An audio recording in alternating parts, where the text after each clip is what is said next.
안녕하십니까, 김성구입니다. 오늘은 무엇이 불교인가, 그리고 무엇이 불교가 아닌가라는 시리즈 강의 제4부 가운데 7번째 강의를 시작하겠습니다. 제4부 강의는 대한불교진흥원의 재정적 지원으로 작성되었습니다. 지원에 감사드리면서 7번째 강의를 시작하겠습니다. 7번째 강의는 블록샴 테이프입니다. 블록샴이라는 영국 사람이 가진 테이프 속에 들어있는 전생계면의 내용을 말하는 것입니다. 윤회 전생이라고 하면 대부분 종교와 관련시켜 인도나 아시아 일부 지역에 국한된 얘기라고 생각하지만 그렇지 않다는 것을 보여주는 좋은 예가 아날 블록샴과 이 사람이 가진 테이프입니다. 아날 블록샴은 1972년 영국 최면요법회 회장을 지낸 사람인데 어렸을 때 자신의 전생을 기억했고 초등학교 학생 때부터 최면술을 사용할 줄 알았고 그것을 직업으로 삼은 사람입니다. 이 아날 블록샴은 치과 의사와 함께 텔레비전에 나와 최면술로 마취할 수 있음을 보여주기도 하였고 최면 퇴행을 통해서 400명 이상이나 되는 사람들의 전생 이야기를 담은 녹음 테이프를 보관하고 있었습니다. 이 사람이 전생요법으로 유명해지자 아날 블록샴의 아내 돌시 블록샴은 1958년 어떤 여인이 말한 전생 얘기를 Who was Anne O'Connell이라는 제목의 책으로 출판하였는데 이 책이 출판된 지 65년이 지난 지금까지도 사람들의 관심을 끌고 있습니다. 블록샴 테이프에 있는 400여 명의 전생 자료는 양으로는 대단하지만 근데 그 사람들의 얘기를 들어보면 너무나 평범한 사람들의 일상적인 삶에 관한 곳이라 그 내용을 확인할 방법이 없습니다. 누가 어디서 살다가 누구랑 어떻게 했는데 그 사람들이 역사적으로 유명한 사람이 아니라면 확인할 방법이 없죠. 그런데 영국 BBC 방송국의 프로듀서인 제프리 아이버슨과 또 같은 방송국에 근무하는 맥너스는 이 두 사람은 블록샴 테이프 가운데서 역사적인 사실과 일치점이 있고 역사적으로 시대가 분명한 내용이 된 테이프를 택해서 역사 공부를 해가면서 전생 사례 중 자기들 두 사람의 능력으로 그 진위를 조사할 수 있는 경우를 몇 개 골랐습니다. 특별히 3개를 골랐는데요. 이 두 사람은 이들 3명 중에서 특별히 제인 에반스라는 가명의 여인에게 주목하고 이 여인이 말한 6번에 걸친 전생 기록을 택해서 1년간에 걸쳐 추적하고 조사했습니다. 사실 다른 사람에도 조사했는데 제가 말씀드리는 것이 지금 제인 에반스라서 제인 에반스를 좀 강조하는 겁니다. 그리고 그 내용을 1970년 BBC 방송국에서 방영한 후 In Search of the Dead라는 제목으로 책을 출판했습니다. 우리나라에는 전생의 나를 찾아서라는 제목으로 번역이 돼서 여러분들이 시중에서 구할 수 있을 겁니다. 에반스 부인이 기억해낸 6번의 전생은 다음과 같습니다. 로마 제국 통치하의 영국에서 가정교사 아내로 보낸 일, 기원 후 286년에 사망했다고 합니다. 거의 1800년 전에 얘기를 하는 거죠. 그 다음에 영국 요크에서 유대인 여성으로의 전생을 살면서 그 당시 역사적인 사실과 비교를 할 수 있는 어떤 경험을 얘기를 합니다. 그 다음에 또 한 번은 프랑스 브루스의 대부호 자크 꾀리의 하녀로서 전생을 살다가 1451년 사망했다고 합니다. 그 다음에 스페인 캐더린 공주 시대에 하녀로서 전생을 살았고 앤 여왕 제위 시 런던에서 바느질 품팔이 소녀로 또 살았다고 합니다. 그리고 20세기 들어와서 미국 메릴랜드주 순위로서의 전생을 얘기하는데 블록샴 테이프에 있는 현상의 제인 에반스는 1939년에 탄생한 거니까 그 메릴랜드 주 순위로서의 전생은 굉장히 먼 옛날 얘기가 아닌 거죠. 그래서 여기서 에반스 여사의 전생 얘기를 하나하나 다 자세히 설명할 필요는 없을 겁니다. 또 그래봤자 그게 뭐 우리가 지금 이 강의의 목적과 부합하는 것도 아니고 적어도 그렇지만 중세 프랑스에서 한여 살 때 이 얘기만은 간단히 요약할 필요가 있습니다. 뭐냐면 프랑스 대보 자크 꾀리의 한여로서 전생에 대한 진술은 대단히 정확해가지고 특히 왕과 꾀르의 관계나 하녀로서 왕실에 대한 소문을 들은 것을 얘기했는데 모두 정확한 역사적 사실이었습니다. 그래서 에반스 여사의 전생을 인정하는 BBC 방송국의 두 기자가 하는 말과 그것을 달리 해석하는 사람들의 말을 비교해 검토하는 것은 의미 있는 일일 겁니다. 이 사람들의 주장은 다음과 같습니다. 자기들이 조사한 그 세 사람을 말하는 건데 그 사람들이 전생에 살았다는 것을 가보았고 이미 알려진 역사적 사실에 대해서는 모조리 검토해 보았다고 합니다. 특히 에반스 여사의 경우에도 자세히 검토한 거죠. 그리고 사학자, 고고학자, 기록 보관인 및 심리학자를 찾아가 얘기를 해보았고 또 이 사람들이 말하기를 우리는 조사해보고 연구해보고 질문도 해보고 의논도 해보았다. 이런 말을 합니다. 그 중에 아이버스는 이렇게 말합니다. 테이프에 근거해서 역사적 사실 조사를 끝내고 보니 이상스럽게도 그 얘기들이 사실에 들어맞는 것 같았다. 우리는 미스터리를 푼 것이 아니라 미스터리를 증명한 것이다. 자기들이 조사한 바와 그 세 사람이 말한 역사적 사실이 너무나 잘 부합해서 이런 말을 한 거죠.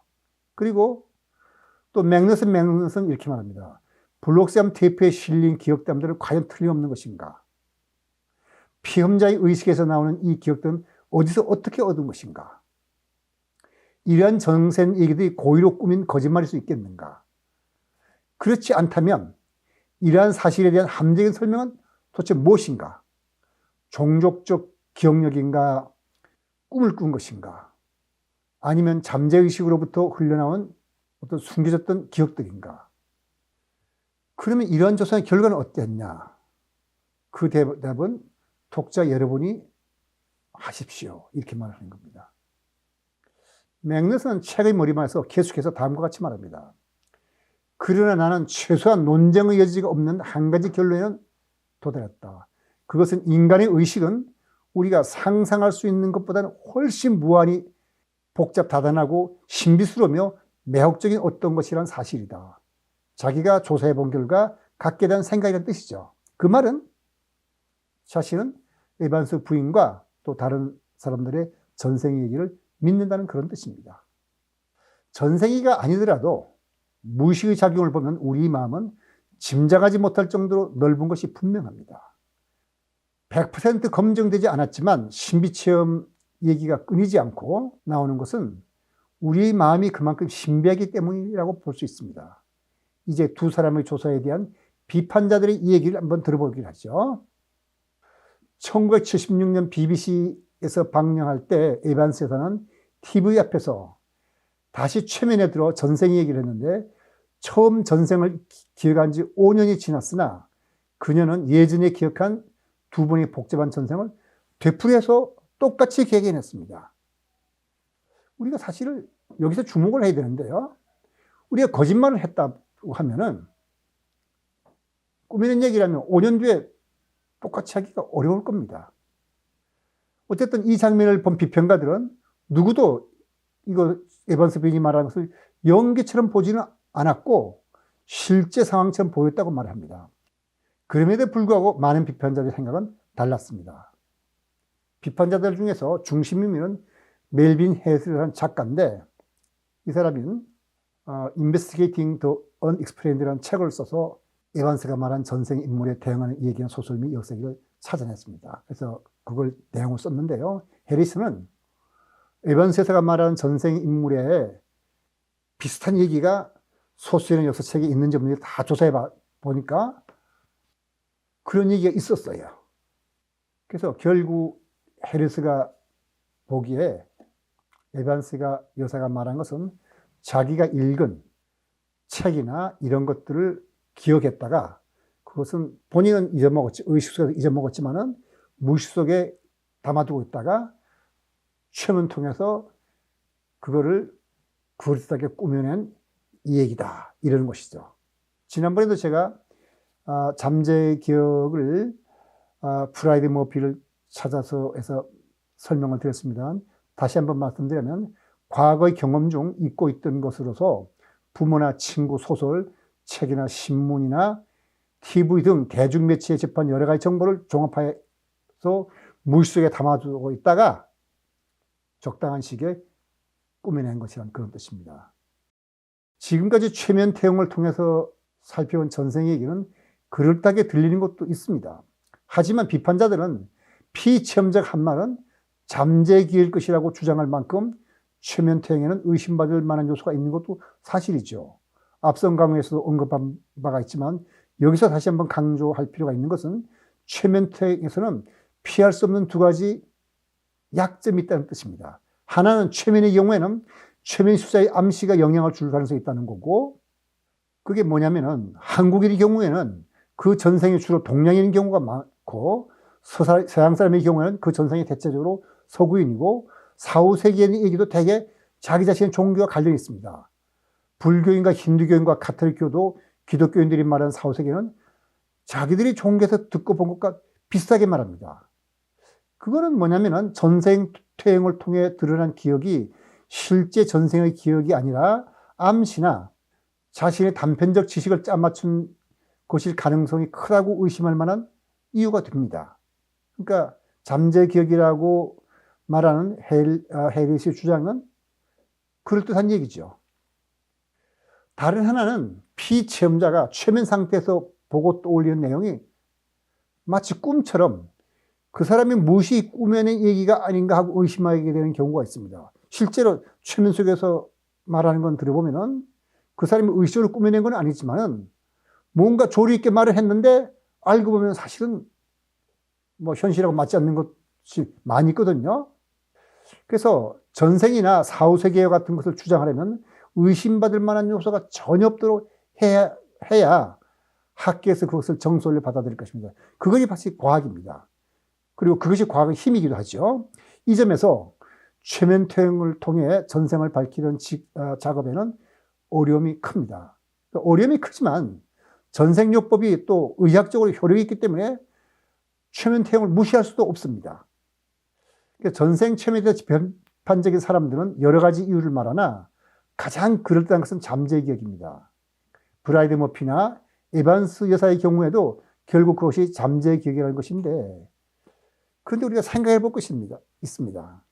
브라이드 머피의 경우에는 19세기 아일랜드의 어떤 지역의 내용을 아주 가본 사람이 아니면 알 수 없도록 자세하게 말했고, 또 그 당시 살던 사람만이 알 수 있는 주소나 뭐 그런 내용을 말했는데 그것이 과연 잠재기일 수 있는 건지. 그리고 에반스 여사는 자기가 전생에서 본 장소를 가본 적도 없고 그러한 장소에 관한 역사책도 읽은 적도 없다고 합니다. 해리스는 뭐라 그랬냐면은 역사책을 조사해 보면은 에반스 여사가 말한 것과 비슷한 얘기가 있다 그러는데, 그거 다르게 생각할 수 있죠. 에반스 여사가 말한 것은 역사적인 사실과 부합하는 내용이라고 오히려 긍정적으로 볼 면도 있는데 그거를 부정적인 면으로 봤다고 우리가 해석할 수도 있습니다. 더구나 제프리 아이브시 조사한 바에 의하면 에반스 여사는 고등학교 때 라틴어나 불어를 상급반까지 공부하지도 않았다고 합니다. 그런데 멜빈 해리스는 그것이 꾸며낸 얘기라고 하는 거거든요.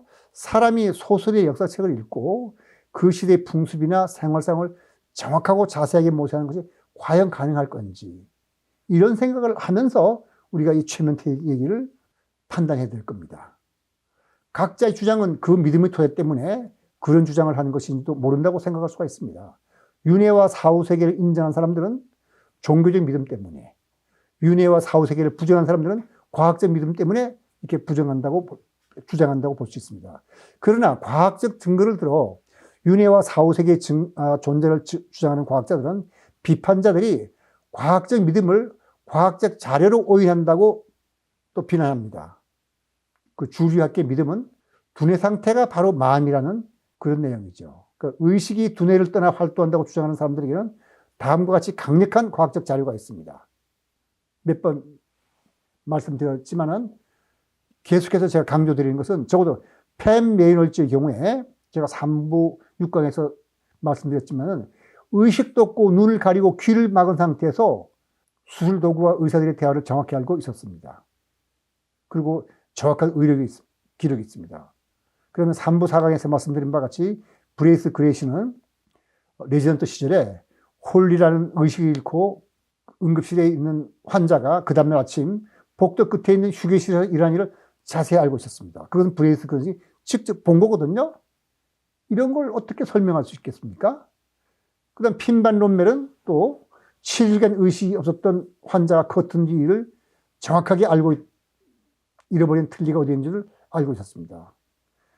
엘리자베스 키블로로스는 자신이 임사체험 비슷한 체험을 했고 유체에 따라 경험을 했으며 또 10년 이상 빛을 본 적이 없는 시각장애인이 사람들이 입은 옷의 색깔, 디자인, 세밀한 모양은 물론 자기를 소외시킨 사람이 누구인지 병실에 가장 먼저 들어온 사람이 누구인지를 말할 수가 있었습니다. 그럼 우리가 이런 것들을 두뇌의 활동만으로 설명할 수 없다면 최면태형에서 에반스 여사나 브라이드 머피가 말하는 것도 긍정적인 면으로 살펴볼 필요가 있는 것이죠. 앞으로 임사체험과 전생에 대한 연구 자료가 쌓이면 결국 주류 학계에서도 과학적 자료를 받아들이고 삶과 죽음의 의미를 새롭게 해석해야 될 것이라고 우리가 생각할 수 있습니다. 브라이드 머피가 안트림 바닷가에 대해서 정확히 모사한 거, 실제로 메도우라는 주소가 있었다는 것은 후대 사람이 지어낼 수 있는 종류는 아닙니다. 그리고 프랑스의 부호 자크 게르와 왕과의 관계에 대한 얘기도 후세 사람이 책을 읽고 짐작을 지어낼 수 있는 것은 결코 아닙니다. 이런 면에서 최면태형에는 의심스러운 면도 있지만 또 그거보다 더 진실성이 있는 면도 있다고 봐야 됩니다. 그래서 오늘 강의는 여기서 마치고 다음 8강에서 20세기 최고 신비가라고 할 수 있는 에드가 케이스에 대해서 살펴볼 예정입니다. 오늘 강의 여기서 마치도록 하겠습니다.